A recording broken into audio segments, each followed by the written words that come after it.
En vooral ook hoe dat we die Scrum als scheidsrechter gaan begeleiden en gaan acteren.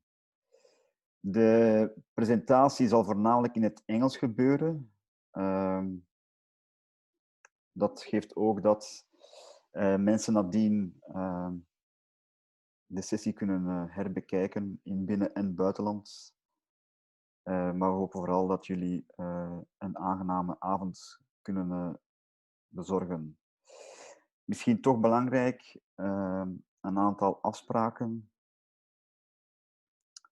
De webinar is voorzien te eindigen tegen 9 uur. We vragen aan iedereen om de micro en video uit te zetten. Vragen kunnen gesteld worden via de chat, die je meestal onderaan of bovenaan je scherm kan vinden in de Zoom-sessie.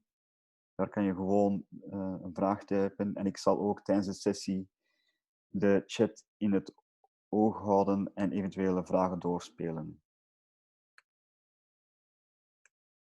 Deze webinar zal ook opgenomen worden om nadien ter beschikking gesteld te worden voor mensen die eventueel deze webinar willen herbekijken of mensen die er jammer genoeg vandaag of vanavond niet konden bij zijn.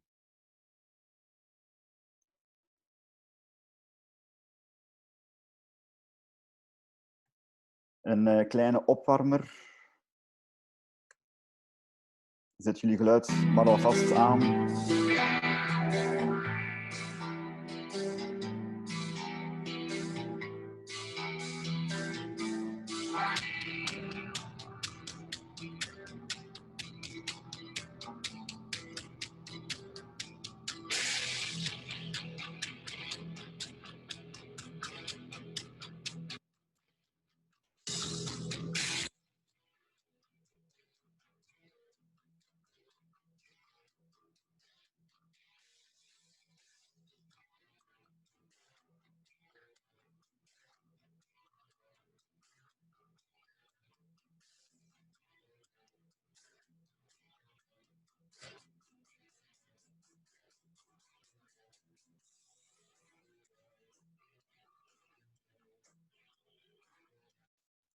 Oké, dat was meteen een opwarmer voor de sessie.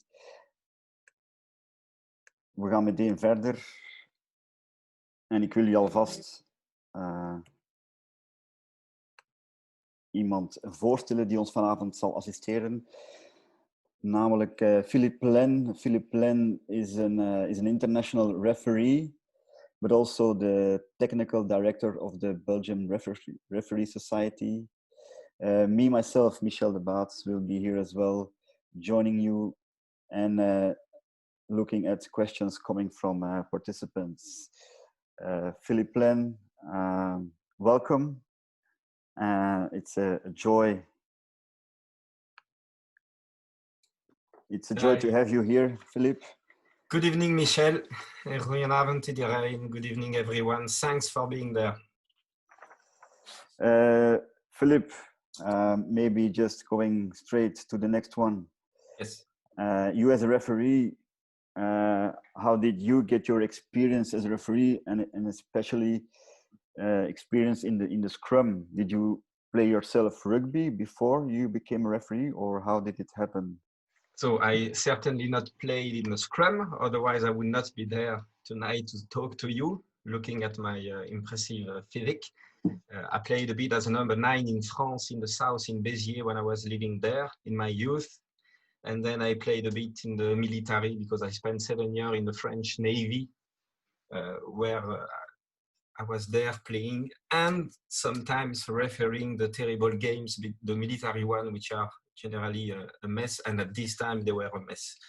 So the experience in the Scrum from what's happening in the Scrum, personally, my fundamental is that what happens in the Scrum stays in the Scrum because it's something so mysterious and so complicated. Indeed. Yeah, it's so complicated that I'm always, laughing at the people who know exactly what's happening, what to penalize, what to take, because it's extremely complex to look at from an external point of view. And as a referee then within the commission, and thanks to all the course we had since 10 or 15 years, we've been able to exchange with player, with coach, with special trainer of the Scrum, and that's how we build our knowledge and the experience of the game, because that makes it all. The refereeing of the Scrum, the more you ref it, the more you try to a bit understand it and apprehend it in the game. Okay, excellent. So Philippe, then tell us, how did you train yourself, or how did you get experience in refereeing the Scrum then today? So just some already basic principle about the discourse and the discussion tonight.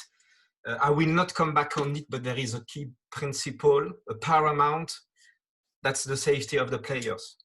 So every discussion we will have tonight, I will not always repeat it. Just take it as an acquis. We don't compromise with the safety from the player, especially in our championship, where the guys are not professional. They don't have any passport like in France. They have to work on the Monday. So despite this particularity of the training, we still have massive guys. In a professional championship, you have seen the game this weekend, they are now almost around 900 kilo per pack. So times 2, I think in Belgium, we can reasonably think that we are above 750. So at the impact point, I remember at the time when we had a special session with one of the Belgian coach, that was Philippe. He was explaining us that at the impact, you can expect sometimes up to 1,000 kilo of impact between the two, and pressure on the neck and the shoulder.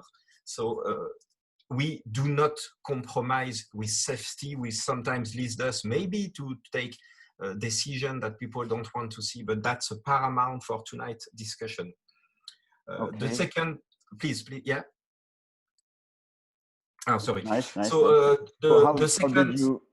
Yeah. Okay, no, Philippe, go ahead, please. Okay, the second state of mind that you have to understand, that we referee, the perspective we take, is that a Scrum is an extremely particular moment. That's one of the most peculiar moments of the rugby game. And for us, when we ref the Scrum, it has to be a rugby moment. It has to be a player moment. And at a minimum, it has to be a referee moment.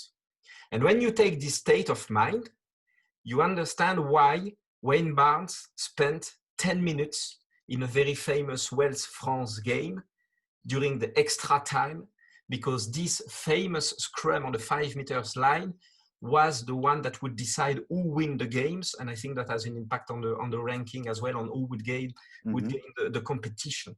And we don't want to make this decision. We want to Scrum and the possible the domination to make the decision. So keep this idea behind it, because that's how we are and the state of mind that we take when we referee the Scrum. So Philippe, can you tell us, how do you as a referee prepare yourself for a game, especially concerning the Scrum? Are there things that you do before the game? Do you talk to the players or to people? Yeah, alors, that's, I think, one of the most fundamental thing is the preparing the game and telling the people what you expect, the player what you expect. So for the referee, always remember that you're going to communicate with the front row, and you're going to have to deliver in a very short period key messages. So think, and that's an idea as well for the coaches and for the front row, to know when they want to receive this message. When do they want to ref, to come to talk to them? Maybe not in the middle of training where they are sweating, where they are within a certain dynamic, and where the message will certainly not come through. So before the game, there are some basic things you're going to check: the state of the pitch, the weather, the level of the Scrum you're going to ref. Maybe you've had the possibility to see games in the past from this team. That happens most of the time. And the objective of the first discussion with the front row is to set a picture, because what we will expect at each Scrum is to have a clear picture from which we will maybe more easily see some deviation, some things that are wrong, and for us, an easy path to take a decision. So when you speak to the player, you're going to ask basic things, how you want to see the binding, how you want to see the people to behave. You're going to explain, of course, the tree call and what you expect from the tree call. So within this idea of the player make the scrum and it's not the referee that makes the scrum, we create a framework within which they will have to they will be able to play and show their strength. So that's the fundamental things. Okay. We expect a picture and we explain them during this speech what will be this picture all along the game. Okay. And Philippe, can you tell me, is that something you do inside or outside on the field? Or doesn't that have any impact on what you do? I wouldn't say, it's a good question. I wouldn't say the place to do it is important. I would say the moment to do it is important, as I said. So the place, if you want to do it outside, fine. If you want to do it before they even change, that's very fine. When you referee, for example, in the Mandela, where people come much before, it's very nice to do it in the corridor. You take the player outside their preparation time, and personally, the earliest, the best. Once everything is done, they go, they prepare, you go, you prepare, and everything is done. It's much clearer like that, I think.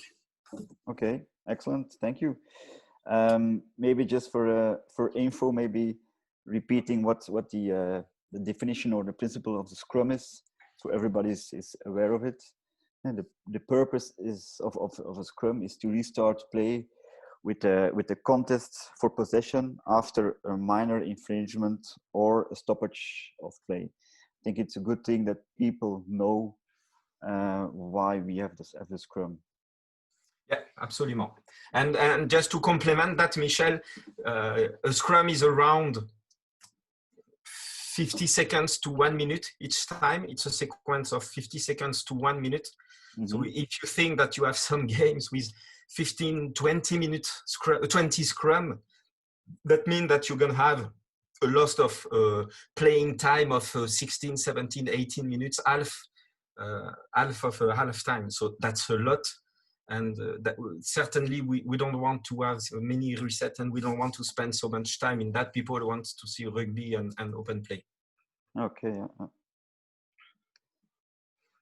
So when we look at the Scrum, you have actually before the engagement, there are some important things, I guess.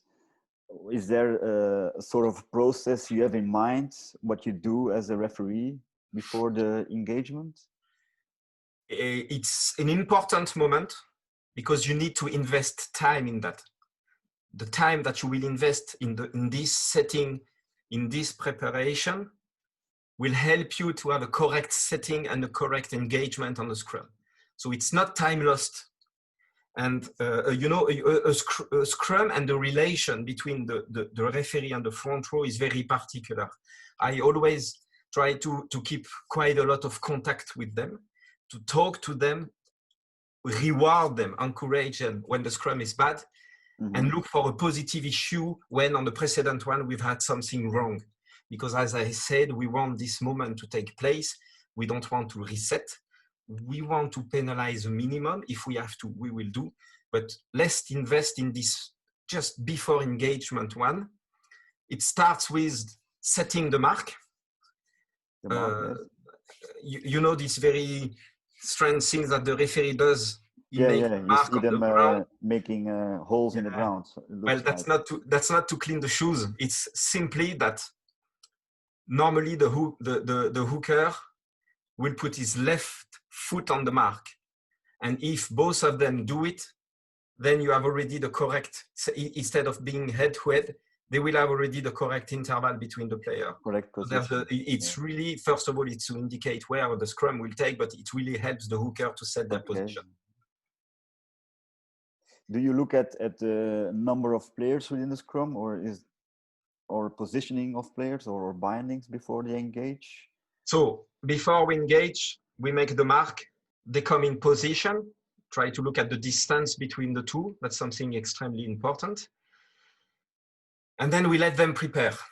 It's important that you let them prepare the front row, the correct binding, the second row that I joined, we have a look at the 2 number 8 that generally, you know, they stay with the hand like that. And that's fine.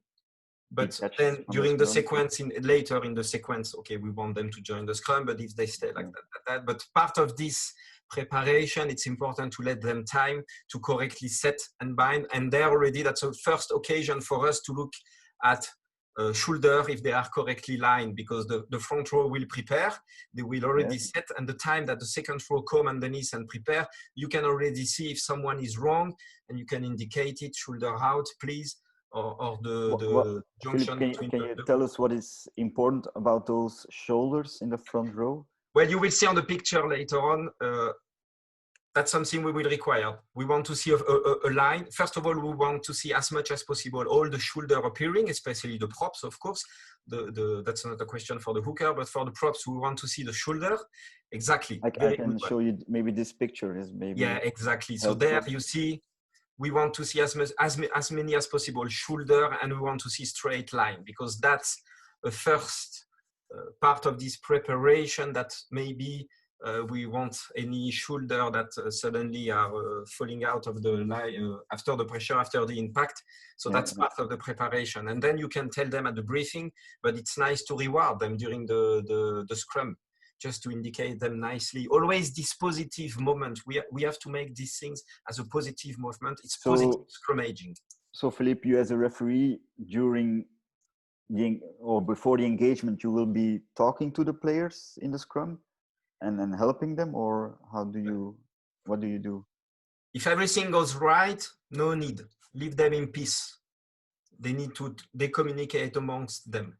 But there will be maybe moments during the game where you need to tell them something was wrong at the precedent, or this was very good. We keep going on like that. And always trying to have a word, never lose the connection and this communication with the player. I think this is fundamental. It's by this way that you will not only be able to control and help them to come to a positive moment, but then it might help you if you have to take a decision to justify and legitimate your decision. So communication and stay with them is good. What about the position of the bodies? Is that something that you look at before the engagement, or is that something afterwards? Before the engagement, no. We will look mainly we will look at the shoulder and at the way they are bound. And then during the engagement sequence, there, yes, we will start to look at body position and many more things. You don't think that we just call crouch, bind, set, and off we go. No. I tell you, it's a lot of things that we have to look at. It's like honestly. Almost black arts, if you look at it. Yeah. So if you come maybe on the precedent slide, we had some key points. Yeah. So it summarizes a bit what I said. We look at the best available spot. If you have a difficult pitch with bad weather conditions, we can move. We can look at the best things. You can move the scrum around if needed. Exactly. So try to find, again, positive moment. Try to find the best place for them to come. The number of players and the referee positioning. We will speak about that later on. Very interesting. The initial position, I said, we look at the shoulder. That's mostly what we will look at before the engagement sequence.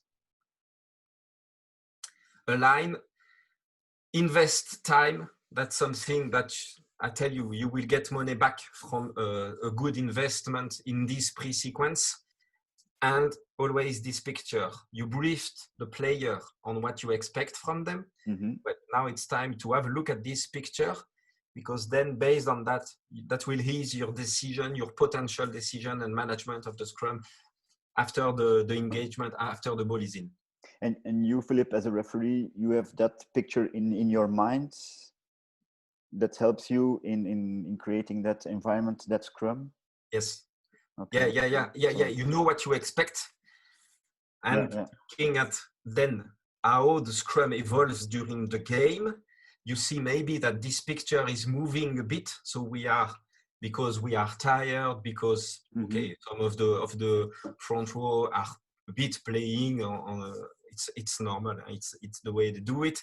So it's up to you to readjust this picture compared to what you wanted at the beginning. Yes. Okay, excellent, interesting. Maybe just a reminder, Yeah. if people want to ask questions during the session, they are able to send their questions in through the chat function of de Zoom session. So, als er iemand vragen heeft tijdens de sessie, mag je deze gerust stellen via de chat sessie. Typ gewoon jouw vraag erin en dan bekijken we die en trachten we die, daar een antwoord op te bezorgen. The next sequence in the Scrum after during the engagement. Yes. The famous crouch bind set that referees use. What is that so particular, and why is it that important to use those words or sequences? So a bit of history. These crouch bind sets have evolved a lot in the past. If you remember well, a few years ago we had crouch touch bind set.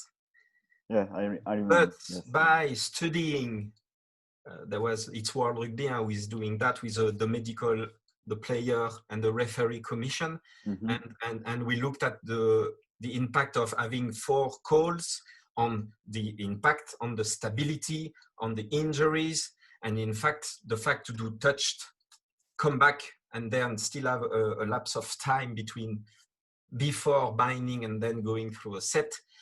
This was a bit too long and leading to a lot of reset, injury, etc. Mm-hmm. etc. So that's a nice. Everywhere you go in the world, if you have a chance to referee, this is certainly the most known thing, crouch bind set. It's just, as I said, it's just not 3 words like that you call nicely at a tempo and off we go. No. 3 calls, we expect very clearly 3 different behavior, and this is leading to the engagement of the ball. So we have normally have a checklist in mind, and each call is for us a way to check and a time to check this famous picture and to check the setting of the player, so that we can go later on at the good introduction of the ball and a fight, a scrummaging. So it's just not like that 3 words. It's for us, it means a lot. Okay, so Philippe, for yourself, what is your focus then on this engagement during this moment in the Scrum process? Is there something especially you look at? Bindings of players or positioning of feet or bodies, or is it's all in one? So no, in fact I sequence it in 3. The crouch to make it a nice accent, and crouch en français. Crouch, that will help you already to see the distance between the front row. Okay. And to see if the head are correctly placed. If we have enough distance, that's already a good indicator. On the bind, you will see this distance with the action of the binding, how it reduces, and if it's still enough to have an impact or not, depending on the condition. You will check naturally the binding, which is extremely important on that, and you will give time. Yes, Philippe, can I ask you the binding? What do you look at? What is important for you as? We will look at where they are binding on the body, which means that generally we expect them to bind as long as possible and as high as possible. So we want to avoid people naturally to come and bind on the arm, which when the engagement will be done and the pressure and the intensity will be there, will possibly lead to naturally pulling on the arm. So we will, if asking for a long bind, a strong bind, will certainly ease then later on for these people to have an elbow high, which will reduce the risk of mistakes, unfortunate or voluntary mistake on the arm of the opponent. So the binding is important. And what's important as well is that during this sequence, they are resetting and really setting their feet.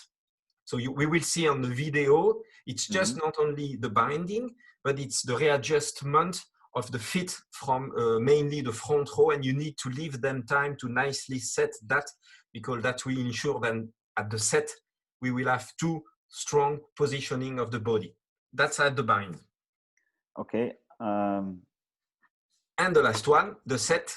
So once everything is nice, steady, and the feet are set, we can engage, and it's a set. And there, what we will expect after the impact, yes, it can move a bit. That's fine, naturally. I mean, with such pressure, how can you not accept that it moves a bit? But we want that after a moment, they stabilize. So you can give, even if they are going backwards, forwards, 1, 2 steps, okay, fine. Give a chance. We need to give a chance to the Scrum. So no exaggerated movement. And two things, you accept the impact. So you take the hit. And the second one is that you after the engagement, you control your hit. So that's what generally we say. If some are playing that, you know that they are refusing the hit, hoping that you will penalize with a free kick. Well, you tell them nicely that they are big boys and they can accept such a pressure. It can happen, honestly, it can happen that, fine, it's a very, very big impact, fine. But generally, as a referee, you detect it. We have a question coming in from Stan, and he asks us, or asks you, do you make a specific effort to keep a relative similar pace in your calls? No, that's a super question. That's a very good question. I will tell you what we are recommending the referees, and I will tell you what I do, which might be completely wrong, but I'm old and fat, so I can do it. What we ask the referee is that during the briefing, they give the sequence of call, and they give the pace of the call that they're going to do. Before the game. Exactly. That's a nice occasion. You are before the game, and you say, okay, this is how I'm going to call the Scrum. I will say crouch, bind, set. And the player, they know that they can have that. Personally, and still in this spirit to make a positive moment, I always adapt slightly my calls to the positioning of the player. Why I do that? If you call bind and the guy, which happens sometimes, you know, he cannot grab the jersey, or you can ensure his binding, or the foot are not well prepared. What is the advantage to call set when you know that the guy is not prepared? If you come back to the safety things, he will not be prepared to take the hit. So give it just a little bit of timing, and then announce the next call. So generally, that's what that's my personal thing. I don't advise to do it. That's what I do, is that at the briefing, I tell them that I'm watching at what they are doing and their attitude. And if they are not ready, that they don't get scared that, oh yes, the set is coming. No, if I don't see that you are not correctly bound, I will not engage the Scrum. And that's a basic safety fundamental thing. So that's to answer the player. Interesting. I suggest we have a look at some clips of please. Of very good idea. And Super. referees.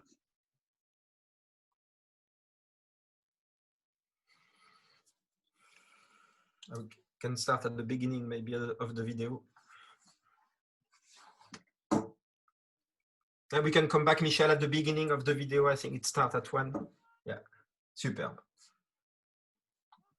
There's some noise in the background, but.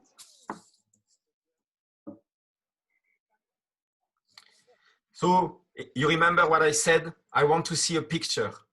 And here Paul is recalling the Scrum because he doesn't see this picture. He doesn't see on the right prop.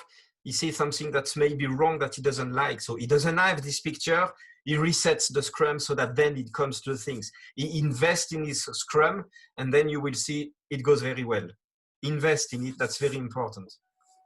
And off we go.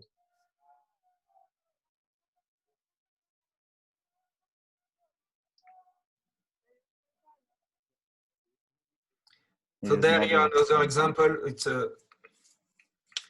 It's a good one, and it shows how it's important maybe sometimes to have a look at the behavior of the player. And I invite you to look at the green right prop and at his feet. off. So the guy is not ready. The guy is not prepared. It goes down. So I just put it on the second one. And for info, on the following scrum, Adele saw it and she slowed down her call and the scrum went perfect. So that was a good view from Adele, who saw that maybe the call was a bit fast, you know. Yeah. Look at the feet. See, he's not ready, the guy. No, wait, bam. There he goes. Voila. So that's a good example.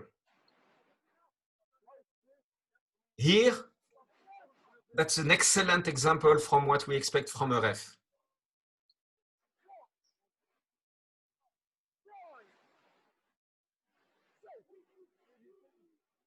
So we can pause maybe, Michel? Yeah. What we have seen here, and we can replay it, we have seen a referee close to his player. We have seen a guy who is showing empathy. He's putting his both hands, you know, the guy wants to control the 2-pack. If you look at his face, you will see that after the bind, he's controlling. He's checking things. He wants to see if the shoulders are correctly aligned and so. And after the impact, he delivers the scrum to the number 9 when it's nice, steady, and ready to go. I really like that because the guy is leaving his scrum, you know, he's just not there to do crutch, bind, set. He leaves the scrum, he sets the picture, he gives a real chance for a positive scrummaging. That's good, and that's what we want to see. We'll have another look then. Please.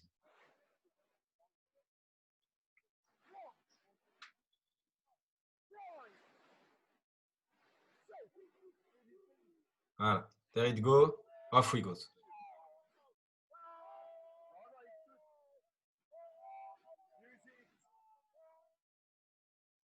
Voilà. Okay.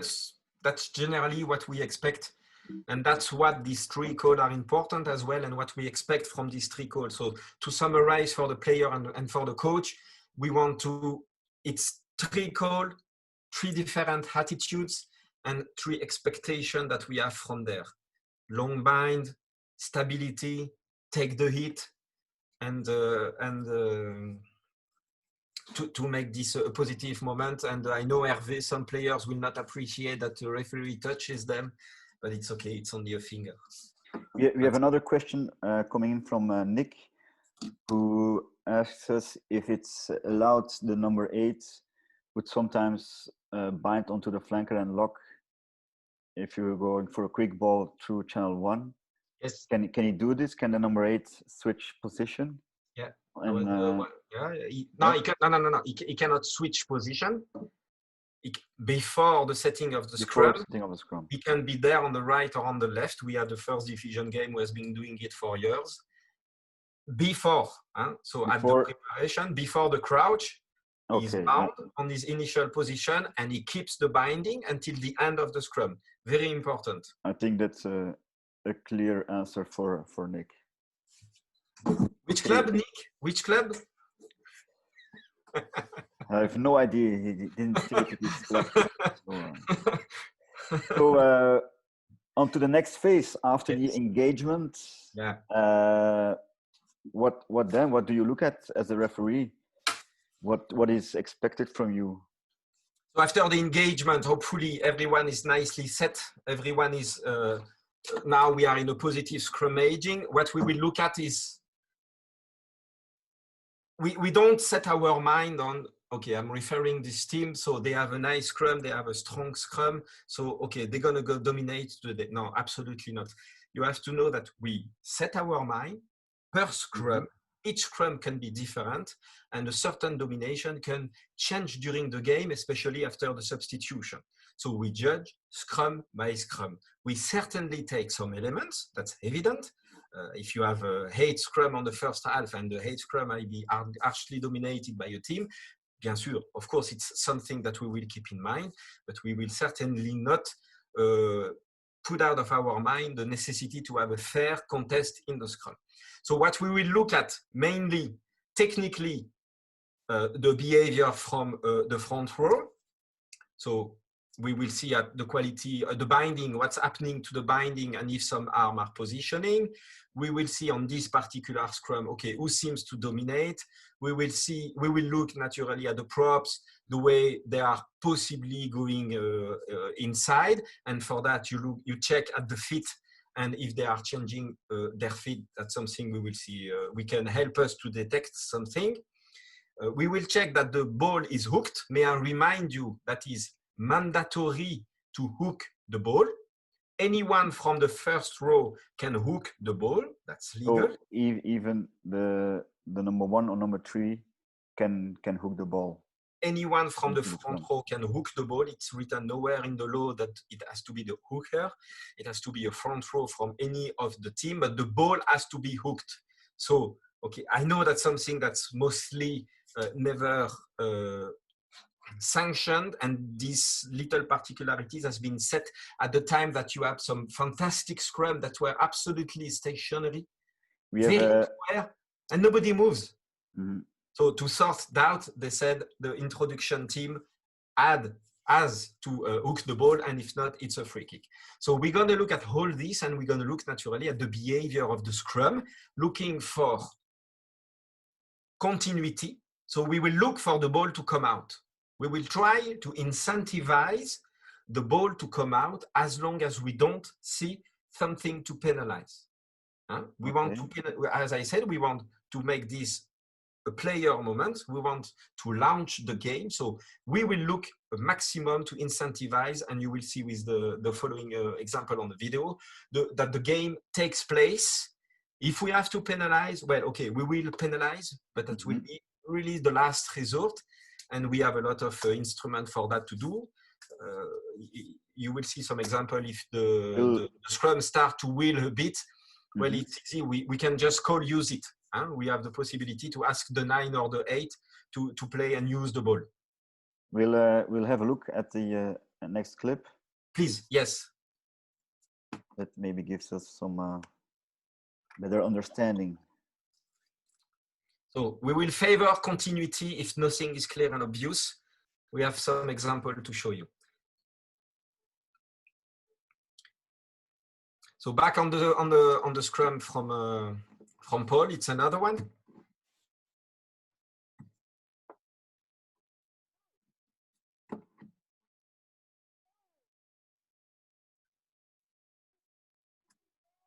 Impact, it's nicely square.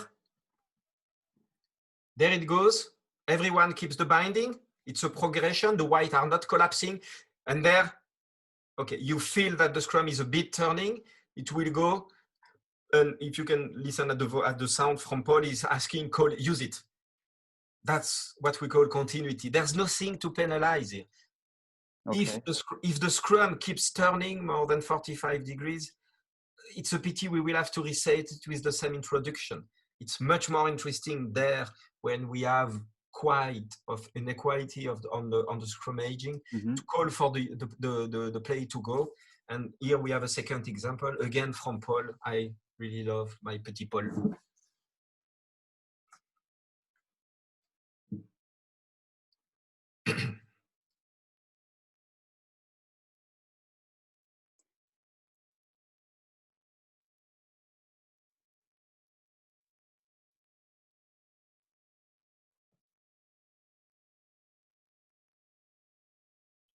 It's okay. Alors here it's a particularity. That's a directive from World Rugby 2-3 years ago, and we could debate it when you put it on the safety perspective. But what was asked in order to favor the continuity once again is that when there is no progression, and the Scrum collapse, but the ball is available on the foot on the 8, well, we just ask to play it. And that was an example here. Okay. So Azubla Hulp, and with a British referee that was here for an exchange, you will see, look, puff, it goes down. There was nothing clear. The ball is available, and we play it. Okay. And here I have a last example, which is very interesting. That was last week. Italian referee, Andrea Piardi, like him very much. And let's have a look.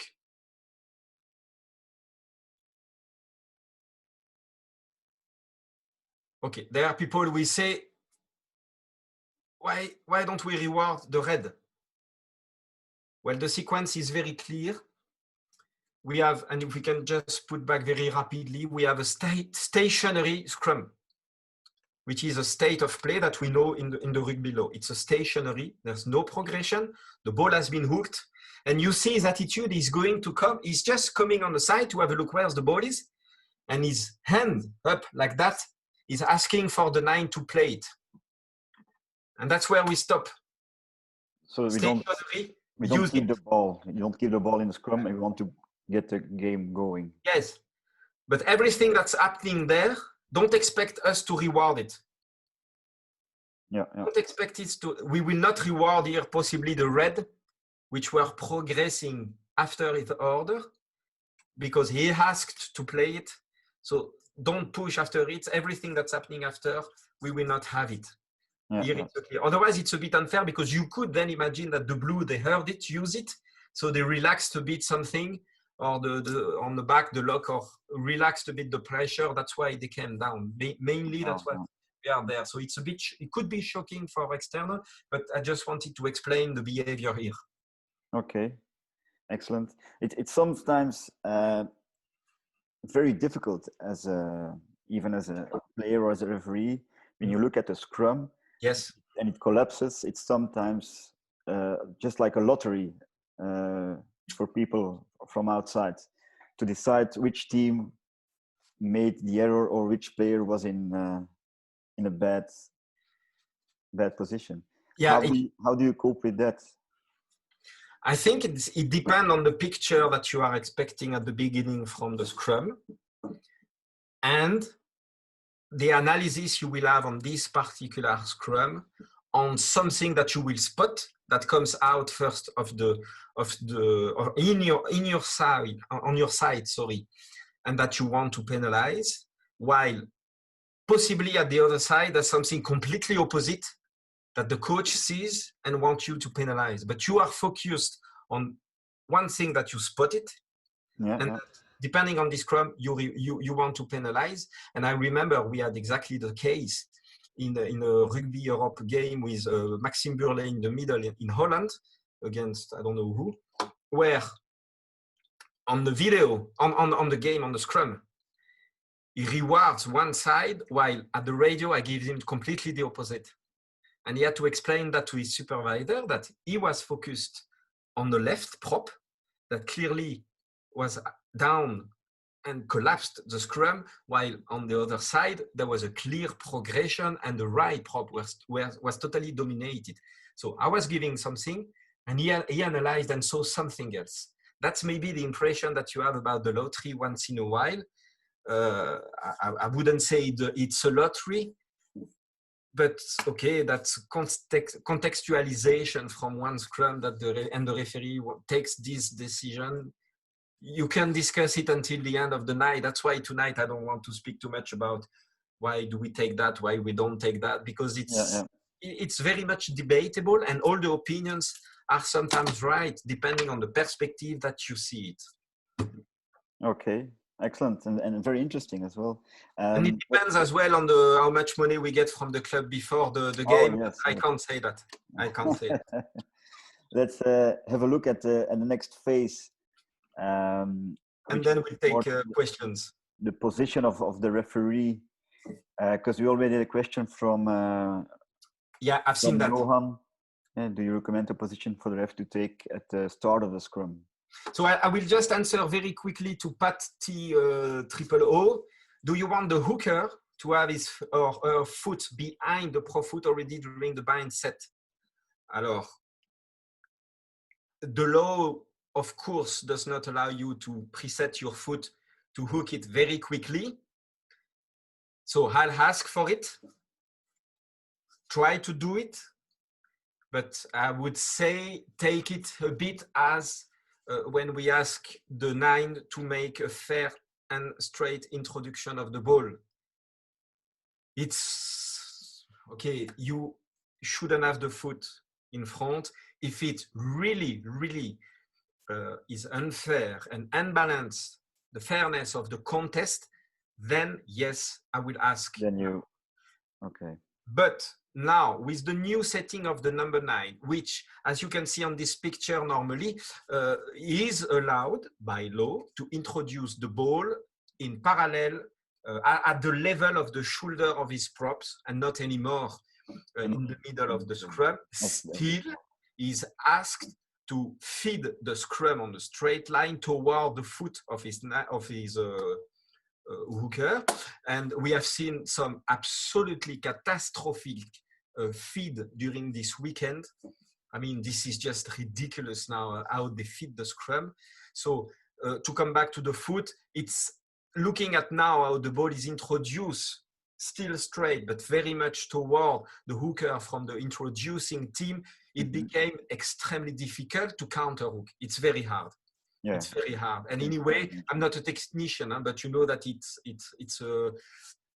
it reduces the strength of the front row, so it's not always good to have it there. I leave it to the coach to give the instruction. By law, hold the foot on the same line, and you can't do it. In reality, the referee might be a bit blind on this one. Let's be honest. Let's maybe have a look at a next clip about the position of the referee. Super.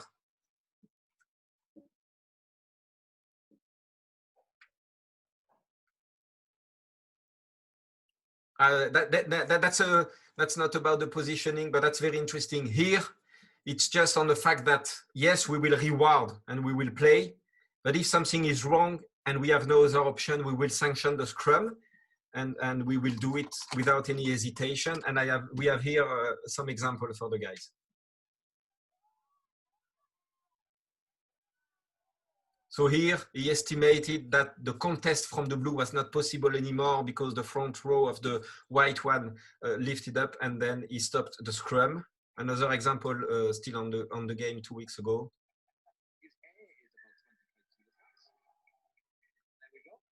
If it's clear, obvious, and no way out, we take it. Point. C'est tout. Okay. There's no way to reset it like we do it sometimes. There, it's a very good example, and at the end of your video, we have other very excellent example. After the reset from Paul, you will see what happened, and I will explain you what. He has a close position now in the beginning of the scrum, like. So back to the positioning. Yes, have a look at the positioning of the scrum, and then we will explain you what's the interesting point from the positioning standpoint of view. So look at the scrum. There's nothing wrong. You see, he's asking the people to keep the binding. The white are resisting. No one is lifting. No one is collapsing. And very strangely, what he is sanctioning is the offside of the 9, because the scrum could have gone until the 22 meters line just like that. That's the conclusive remark. So that's that was the point on the fact that, yes, we will favor continuity, but if we have to stop it and sanction, we will do it. Okay. So to summarize a bit what we said since the beginning, the safety, we don't compromise. We never compromise about safety. We'll come back at the conclusion then. So about the scrum and the positioning of the referee, yes. Yes, okay. Initially, naturally, we want to be close to the guys because, one, they have to hear clearly the crouch bind set. If we shout, it's not because we want to improve our opera skills. Mm-hmm. It's just because generally the second row, they don't hear anything. And they are between legs, between hips. And sometimes they ask her, can you shout it a bit louder? So it's just that. And that's again a safety problem. It's because if they don't hear the set, that's very important. The bind, they feel it because they feel the scrum is lifted. Mm-hmm. But the set, they all have to go at the same time for a good impact. And it's very important that everybody hears it. So you want to be close before, during, because you can still readjust some elements, some bindings. So you want to ask them. So you want to be close to your player. And after the set, when it's there, you don't want to obstruct the 9, certainly not. So what you do is that you're going to step out of the scrum behind the introducing team, and if it's a turnover, where we will go on the other side. But more or less, we will ask the referee to be in this gold area, in line with the ball to detect the offside line and facing the defense. He can have a look in impact on the defense, so ask them to stay. May I remind you that both line, defense and attack, must stay at 5 meters from the foot of their 8 as long as the scrum is not finished. That's mandatory. They can't move before that.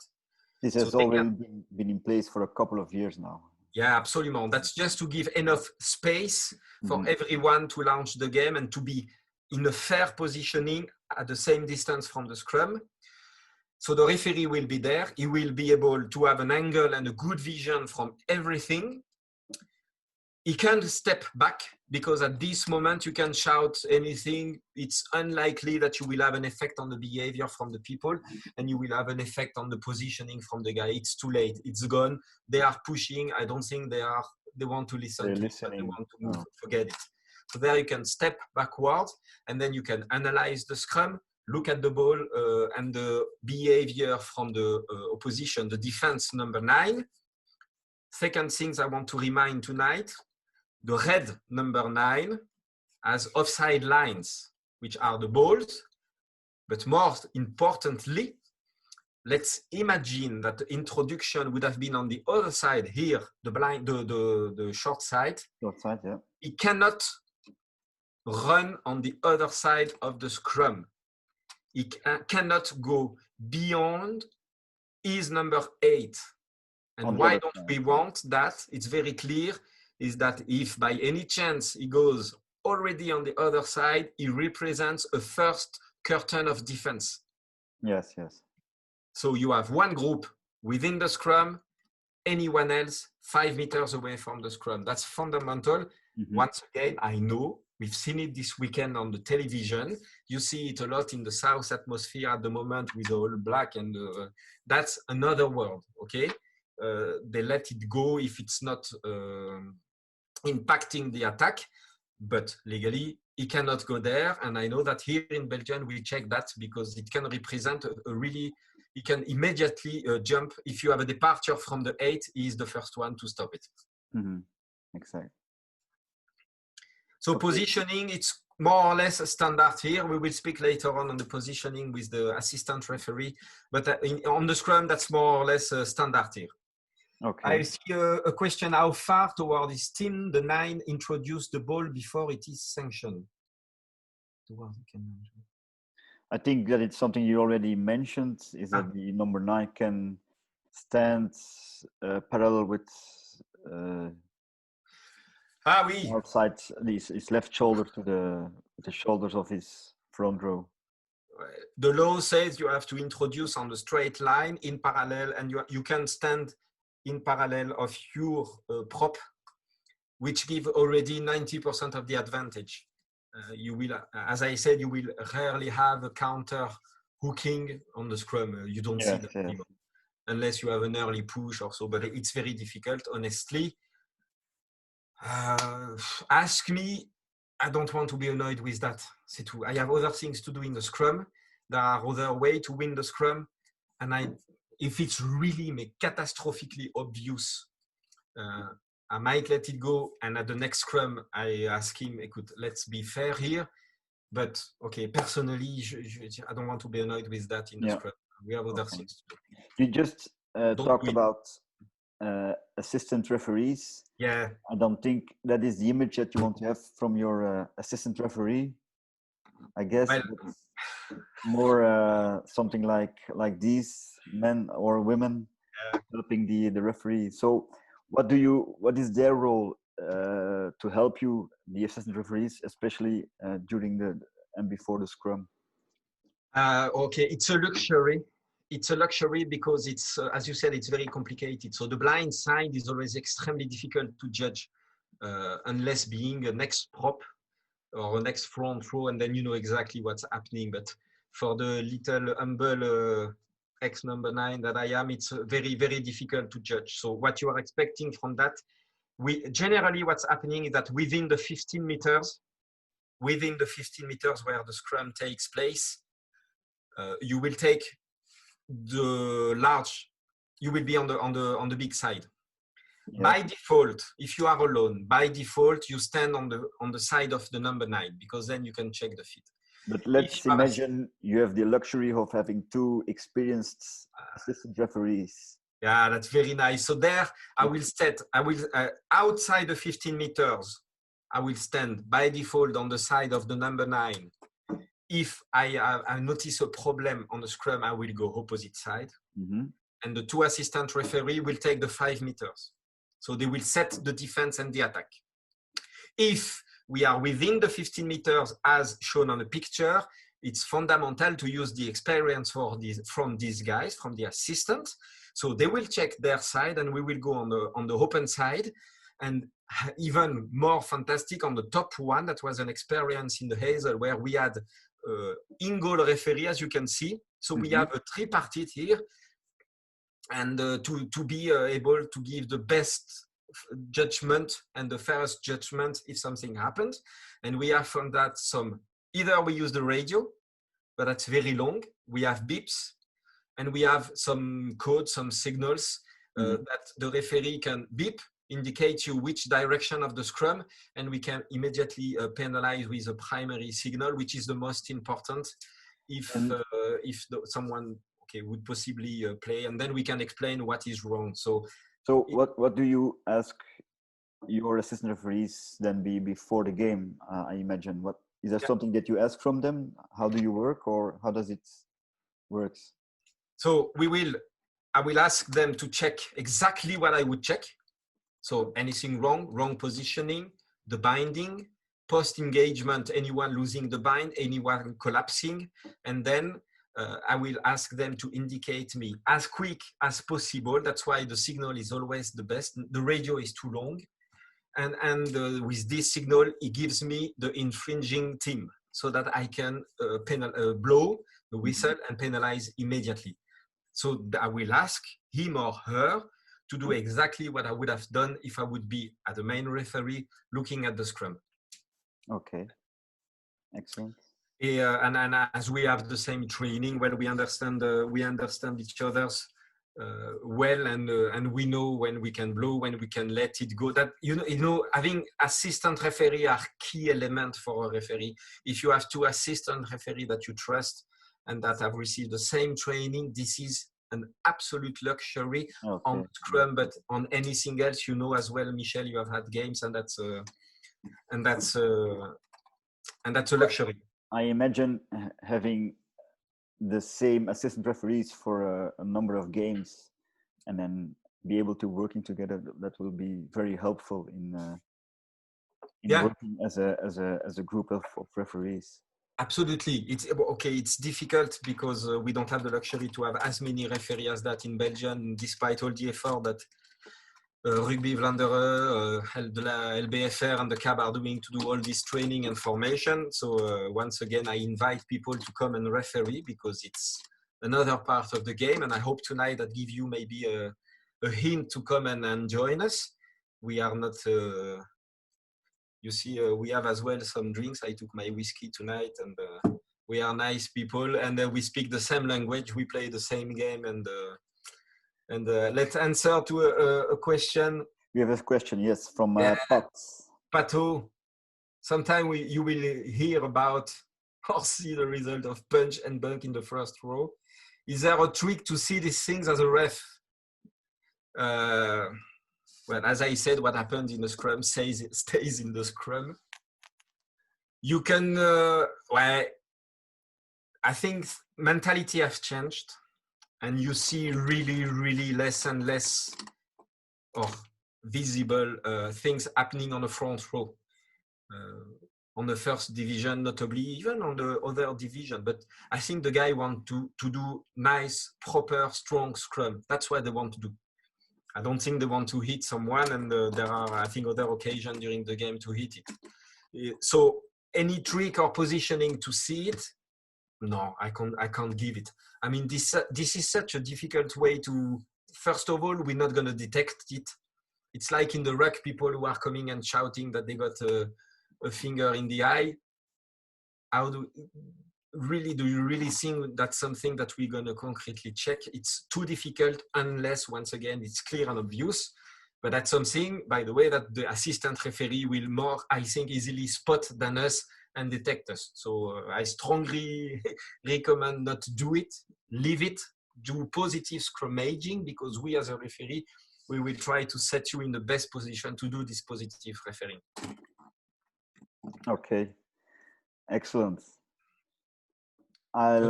Maybe we can yeah, nice one. End with a nice clip from some powerful scrums, and maybe we have some questions afterwards. Please, anything. Have a look.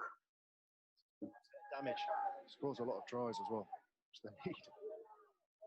Another more than solid Northampton scrum. They're winning 5, 6, 7. They nearly want 10 meters off that drive. The only thing that can come out of this is a penalty or a try. Now they're in that much disarray. They might as well give the penalty away on the halfway line rather than waiting until they get to 22 before they give away the penalty. It's the same thing as Paul. There's nothing to penalize.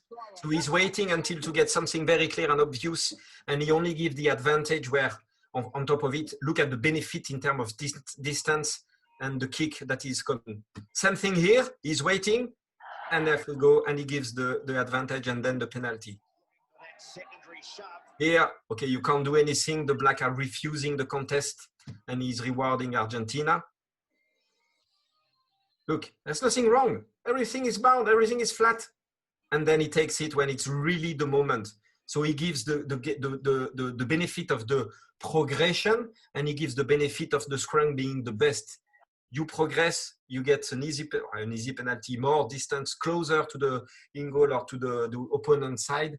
And that's the way to reward it. The example from Paul was very good. If there's nothing to reward, or to penalize, just let it go and take when it's clear and obvious for everyone, from everyone. Okay, excellent, Phil. I don't know if you have more questions coming in. For a moment being, I think we have one. What's your take on that, Philippe? Do you see the... About TG as a coach and a very new referee, welcome. I like to talk with the ref at the end of the game. I always keep a note. You're welcome to discuss with the ref as long as he stays constructive. By experience now, I never stay, because it's difficult at the end of the game with all the emotion, the intensity, the beer sometimes, to have a rational and interesting constructive discussion. So maybe discuss after a few days of reflection. If the guy accepts to discuss after the game, okay, let's keep it calm and let's keep it constructive. That's always interesting. Feedback from the player and the coach are always interesting for the referee to self-reflect and see that maybe something was wrong or not. And but okay, that depends on the referee. You will have some refusal and you will have some acceptance. But I can imagine that both referees and coaches can learn from each other as well after a game, if they can have a calm and objective conversation about the game. So one super question about advantage on clear and obvious scrum infringement. There we fall into the discussion of the advantage. So that will simply depend mostly on the position on the pitch. If you are you're defending in your 22, you have the introduction. What's the interest to give you an advantage in your 22? And even if you can play the ball, unless you are the All Black, you have 80 meters to go. There's no interest at all to give an advantage. Let's give you a penalty kick, and you will gain a certain 20, 30 meters with a kick and then get the line out. Give me the same scrum, attacking team, attacking introduction on the 5 meters line before the try line. You progress and the things collapse. certainly I do not take any risk in giving you an advantage. If you fail the 7 points of a try, you'll still get the reward of the 3 points, the potential 3 points of a penalty kick, or you can retake a scrum. But I will always try, if there is no danger on the ground, I will always try to reward a potential advantage and give you the chance to go and take the 7 points and come back. You don't take any risk. I mean, there's so much distance, and that's the way we're going to treat the advantage. It's how we treat generally an advantage. That's the potentiality of doing better than if I stop the game and give you a penalty kick. That's how we judge genuinely an advantage. And we do that on the pitch. That's why it's so difficult to see. We have another question from Tom Kaas. Yeah. Who asks us, who else can pick up the ball except the number 9? So, of course, the number 8.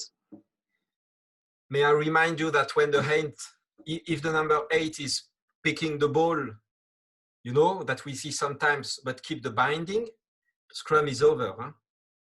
And can he take the ball anywhere in the scrum, the number 8? Or is there some, for example, can he go and fetch the ball in the feet of the front row? The front row has to hook it, and then he can go and gather it. I think there are some directive last year on that. He can go and gather it a bit later on, a bit in depth into the scrum. Yes, he can do that. If the ball is not very straight and comes out through the lock, well, the lock can unbind, take the ball and run. And then you have the number 9, of course, that's things. But that's the one who can take 99.9%. It's number 8 and number 9 that are playing the ball on the scrum. I think we have another interesting question from Davide, which maybe could be our last question. So, because we are already past 9 o'clock. Well, alors, it's indeed a very good question. First of all, yes, the referee has the power, and including in Belgium, through the rugby law, to declare uncontested scrum. If he indeed judges that the normal scrum puts in danger an inexperienced or unfit, physically trained player, yes, he can declare it. Yeah. Fortunately, it does not happen because coach and player are clever enough not to play any game and put anyone on the front row. So honestly, it never happens. But where we can have uncontested scrum, it's technically when we have a lack of front row due to several injuries and we don't have replacement anymore. And then, okay, in this case, we play uncontested scrum. That's the law. But from an initiative from the referee to say, no, we don't play it because he's unfit, yes, he can do it. Fortunately, I never heard about it. And thanks to the people, coach, staff, and all the players to consider this point as a fundamental one. Fortunately, on this one, we are very well in Belgium. Okay, excellent. Well, Philippe, I would like to thank you very much for this very interesting session about the Scrum. It's good. Thanks to you, Michel. Thanks to have organized that. I've seen a lot of people joining us today or tonight. And hopefully it can help both our referees, but also coaches and players and supporters in understanding better the laws of rugby, in this case the Scrum. Yeah. So I've good news. Next week we'll have another session, but then we'll take a closer look at the lineouts and look what are the experiences from the referee in the lineout and what that we have to look on. So again, thank you very much, Philippe. Merci, thanks Michel. Dankjewel iedereen. Goedenavond. Bedankt voor jullie deelname en een prettige avond nog gewenst. Ja. En deze opname zal ook beschikbaar worden gesteld nadien. Bedankt. Tot later. Doei.